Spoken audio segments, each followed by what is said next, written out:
Hey there everyone, this is Matt for Creative Reviews. Today is October 16th and it's a Thursday, and Apple just held their special event for the iPad and the iMac, and they also covered iOS 8.1 and the official release of Yosemite OS X.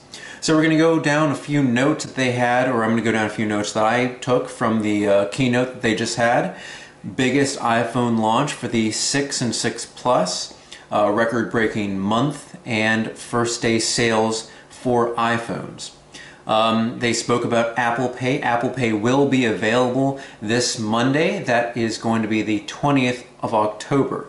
Over 500 banks support Apple Pay. Apple Pay and over 30 retailers currently support it as of now. Next, they covered Apple Watch, and that there's a watch kit for developers that will be available in November, so if you're a developer, you can create your own application for the Apple iWatch. And the release is still slated for early next year. No more specifics have been given for the release of the iWatch, or the Apple Watch. iOS 8, the adoption rate is 48% for iOS 8 customers in the first 26 days. And they are already speaking about 8.1, which will bring back the camera roll, which is it's something they need to do, in my opinion. Apple Pay will be activated, and iCloud for the photo and video library will be active as a beta as well. And that 8.1 will be available Monday. Yosemite OS X for your Mac. It's going to include AirDrop and AirPlay and many of the features that they spoke of before. You all know that, with continuity and handoff working between iOS devices and Mac devices. That will be coming out today, which again is the 16th of October. Next, they went on to my favorite part, the iPad, and the release of the iPad Air 2 and the iPad Mini 3, which share a lot of the same specs. The iPad Air 2 is significantly thinner, 18% thinner than the iPad Air.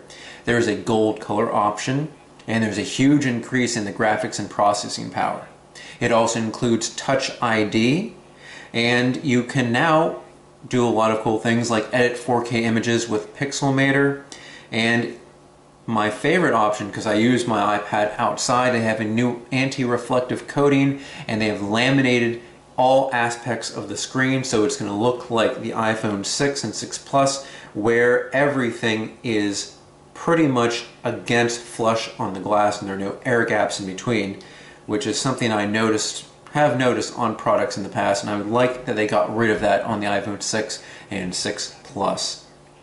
The pricing: $499 for 16 gigabytes with Wi-Fi, $599 for 64, and $699 for 128. They have eliminated the 32 gigabyte option.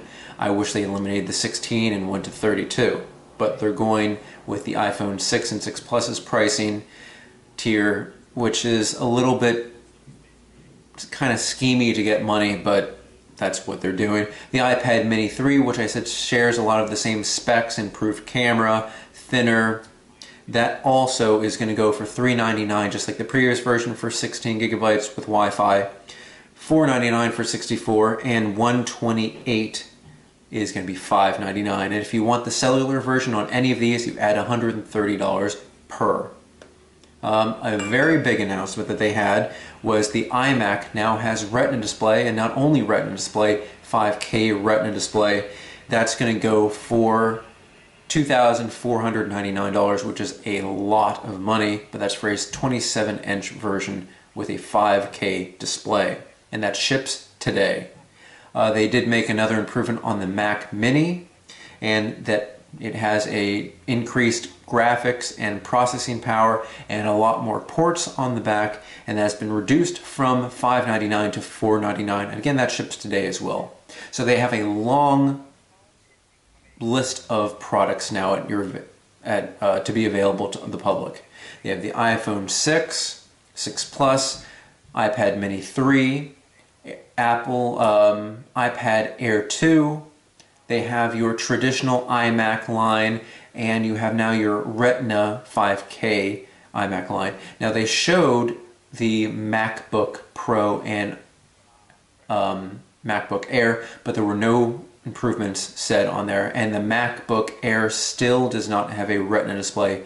That's a little disappointing, seen as other thinner laptops from other manufacturers can have a higher resolution display. It is very low resolution and is the only one left that does not have a choice of Retina display on it. I like what they released. I'm still waiting for the Apple iWatch to see how that will fully integrate all of your products, your Mac, your larger iPad tablet, and your phone, then will of course include your smartwatch. So I'm going to be looking ahead to seeing how this works out, but those were the announcements that Apple had today during their event on October 16th. Again, they covered iOS 8.1, Yosemite OS X for your Mac. They covered the release of the Apple iPad Air 2, the iPad Mini 3, and the 5K Retina display iMac. Alright, this has been Matt for Creative Reviews. Find us on Facebook, Twitter, Instagram, and Blogger. Let us know what you like, and don't forget to subscribe. I'll see you guys next time.